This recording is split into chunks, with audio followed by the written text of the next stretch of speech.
दरोगा बाबू, तुम यहाँ क्या कर रहे हो? अनामी, अभी हमें यहाँ से चलना होगा। हम लड्डू को लिए बिना यहाँ से नहीं जाने वाले। लड्डू! लड्डू!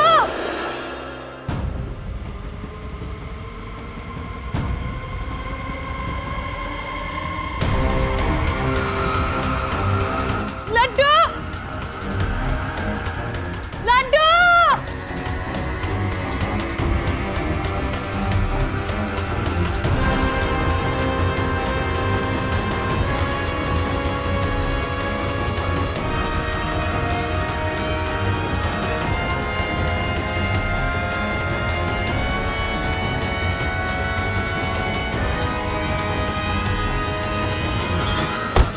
सब कुछ तुम्हारी वजह से हुआ है। अगर तुम यहाँ पर नहीं होते ना तो लड्डू हमारे पास होता। क्यों आए तुम यहाँ? अनामी, कैसी बात करी तुम? वही कह रहे हैं हम। मना किया था किडनैपर ने पुलिस को कुछ बताने से। तुम्हें देखकर वो हमारे लड्डू को लेके चले गए। तुम्हारी वजह से हुआ है।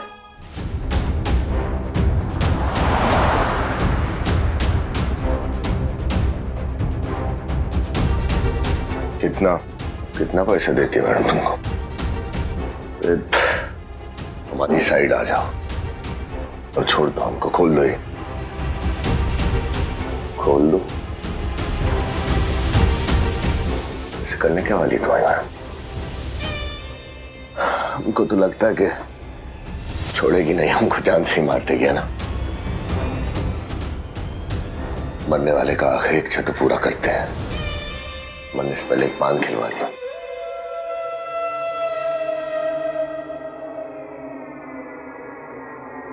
अब तक तो अनामी भाई के कब्जे में आ चुकी होगी। भाई अभी खुशखबरी देने के लिए फोन करने ही वाला होगा। अनामी,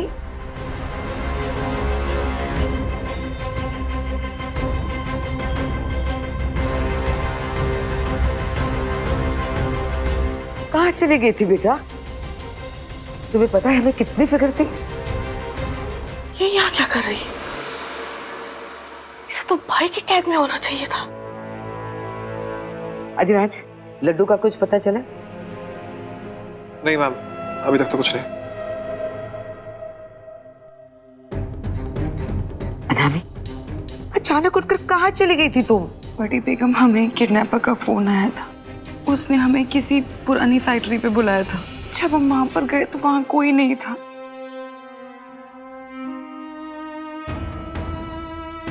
तुम्हें ऐसे अकेले नहीं जाना चाहिए था बेटा। एक गलत कदम और जान भी जा सकती थी। अनामी, आपने इतना भी नहीं सोचा कि अपनों पर क्या बीतेगी। अपनों की सोच कर ही वहां गए थे बड़े मियाँ। लड्डू के बिना हम नहीं जी पाएंगे। उसके बिना हमारे जीवन का कोई मोल नहीं है। प्लीज तो मुझे तो बता सकती थी अनामी। मना किया था हमें। किडनैपर ने हमें किसी को भी बताने से मना किया था। हम लड्डू की जान को और खतरे में नहीं डालना चाहते थे, इसलिए हमें वहां अकेले जाना पड़ा। तो तुम्हें ये लगता था कि अगर तुम वहां जाओगी तो किडनैपर लड्डू को छोड़ देगा? अनामी, अगर लड्डू के साथ तुम्हारी जान को भी खतरा हो जाता तो हम सब क्या करते? पूनम, तुम्हारी छोटी माँ भी तो गई थी लड्डू को ढूंढने के लिए। वो वापस आ गई? नहीं दीदी, छोटी माँ अभी तक वापस नहीं आई है। शत्रुपा जी की गाड़ियां मैंने उसी जगह पर देखी थी जहां पर किडनैपर ने तुम्हें बुलाया। वहां सारे आदमी थे लेकिन शत्रुपा जी नहीं थी। ऐसा लग रहा था किसी से पर्सनली मिलने गई हैं। लेकिन ये इत्तेफाक कुछ समझ नहीं आ रहा है कि जिस जगह पर तुम किडनैपर से मिलने गई थी वहां पर शत्रुपा जी कैसे मौजूद थी? कुछ तो छुपा रही हैं। तुम्हें पता है ना कि तुम किस पर इल्जाम लगा रहे हो?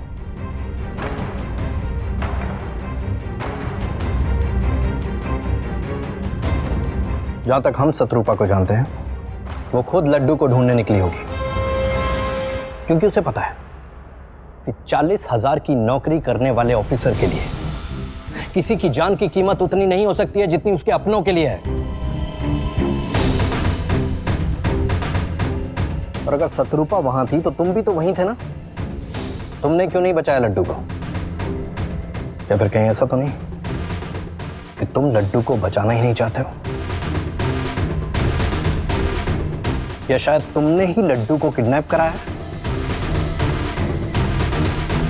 हाई प्रोफाइल केस है, ताकि उसी की आड़ में सरकार से मेडल ऐंठ सको। अगर ऐसा था तो वो अकेले क्यों गई? हम वहां गए नहीं थे, हमें बुलाया गया था। हमें एक फोन आया था, उस आदमी ने कहा लड्डू उसके पास है।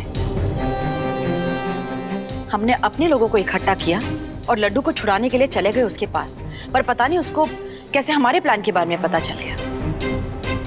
हमें फिर से एक फोन आया और धमकी दी कि हम अकेले आए, इसीलिए अपने लोगों को छोड़कर हम वहां अकेले गए थे। हमें भी एक किडनैपर का फोन आया था, उसने हमें अकेले बुलाया था। तो फिर आपको? हमें इस नंबर से फोन आया था, चेक कर लीजिए आप। हमें इस नंबर से? हमें एकदम सुबह फोन आया था, किसी को कुछ बताने का समय नहीं था, इसलिए जल्दबाजी में निकलना पड़ा। तो ये बात आपने मुझे क्यों नहीं बताई? क्योंकि किडनैपर ने मना किया था, ऑब्वियसली। ज्यादा से ज्यादा क्या चाहता था? पैसे चाहता था ना। लड्डू की जान से ज्यादा कीमत नहीं है किसी पैसे की। आपको बुलाना मुनासिब नहीं समझा हमने। अगर आप भी उसी फैक्ट्री में मौजूद थी जहां पे अनामी को बुलाया गया, तो आप हमें मिली क्यों नहीं? जैसे ही हम वहां पहुंचे तब तक उसका एक आदमी आ गया चिल्लाते हुए कि पुलिस आई है। सब भाग गए वहां से। आधे रास्ते तक हमने उसे फॉलो भी किया, पर हम अकेले तक कुछ कर नहीं पाए। शायद वहां अगर आपकी पुलिस नहीं आई होती तो लड्डू आज हमारे साथ होता। कहानी अच्छी है, लेकिन अगर सच्ची होती तो और मजा आता। क्या सच है क्या झूठ है, यह साबित करना पुलिस का काम होता है। हम आपको सिर्फ वो बता रहे हैं जो हमारे साथ हुआ।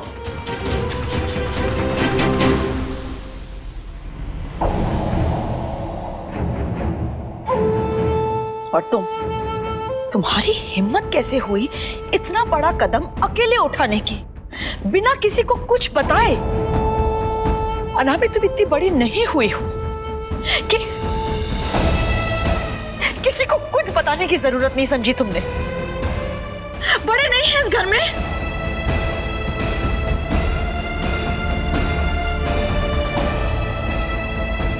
तुम्हें हम सबकी चिंता नहीं है, हम समझते।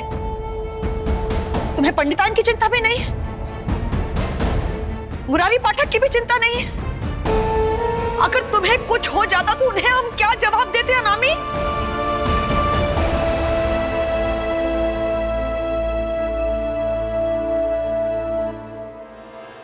हम एक औलाद खो चुके हैं, हम दूसरी औलाद नहीं खोना चाहते।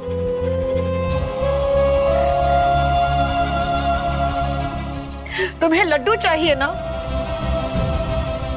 हमने वचन दिया था तुमको, हम लड्डू को वापस लेकर आएंगे। उन्हें पैसे चाहिए होंगे ना, भर देंगे उनके मुंह पैसों से। लेकिन अगर तुम चली गई तो तुम्हें वापस कहां से लाएंगे अनामी? तुम वादा करो हमसे, फिर ऐसा कदम नहीं उठाओगी। हमें वादा करो अनामी।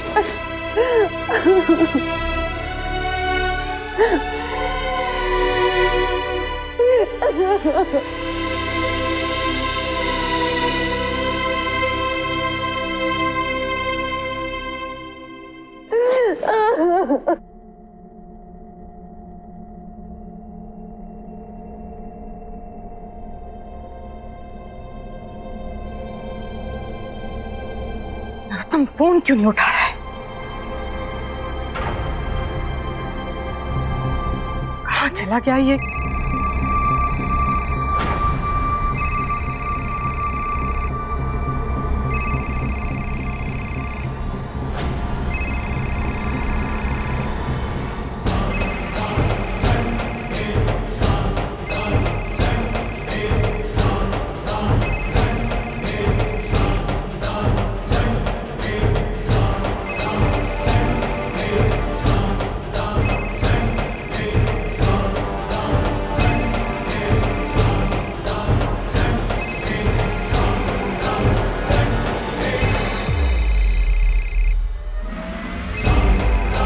नरोत्तम को फोन लगा रही हो?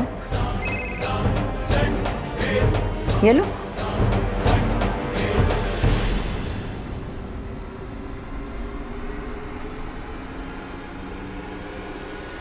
तुम्हारे पास ये फोन कैसे आया? कहीं तुमने नरोत्तम को कुछ? जंग में जीतना भी चाहती हो और अपनों को खोना भी नहीं चाहती। ऐसी जीत कहाँ नसीब होती है सुधा? अब हम तुम्हें बताएंगे अपनी औलाद से दूर रहने का दुख क्या होता है।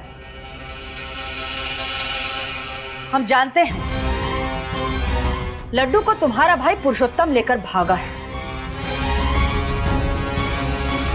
अब जब तक हमें लड्डू नहीं मिलेगा तब तक तुम्हें तुम्हारे बेटे का चेहरा देखना नसीब नहीं होगा।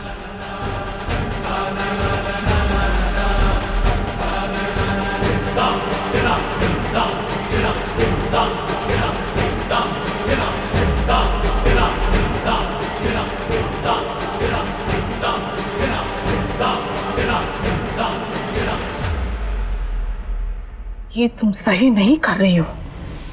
सही और गलत के बीच का ख्याल अब आया है तुम्हें सदा? ये खेल तुमने शुरू किया था पर खत्म हम करेंगे।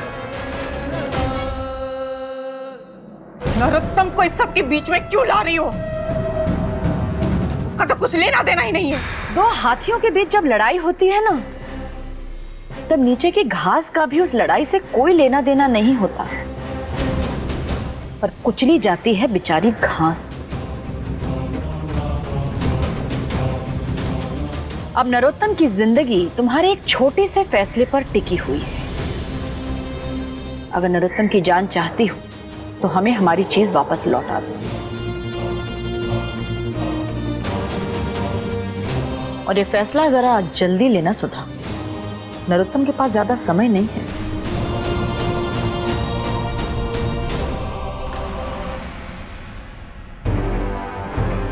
वैसे घायल शिकार खुद को बचाने के लिए कुछ ना कुछ जरूर करता है, पर हम पर उल्टा वार करने की गलती मत करना।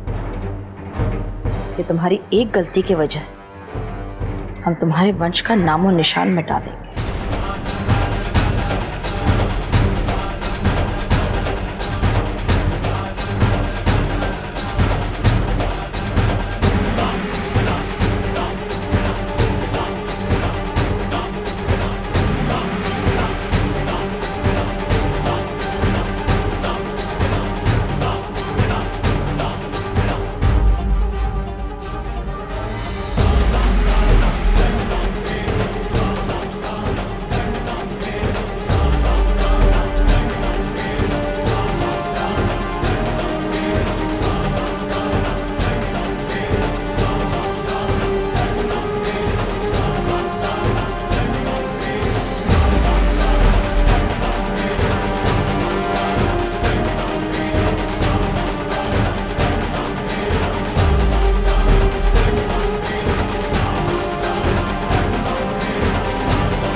हेलो, वो ठीक है? तुम चिंता मत करो शत्रुपा, वो हमारे हाथों में बिल्कुल सुरक्षित है। अच्छा ये बताओ आगे करना क्या? फिलहाल के लिए बस इतना ही। उसे किसी चीज की कमी नहीं होनी चाहिए, ख्याल रखना उसका। हम नहीं चाहते कि माँ के कर्मों की सजा बच्चे को मिले। जब तक पानी हमारे सर से ऊपर नहीं जाता तब तक उसका बाल भी बाका नहीं होना चाहिए। ठीक है, रखते हैं।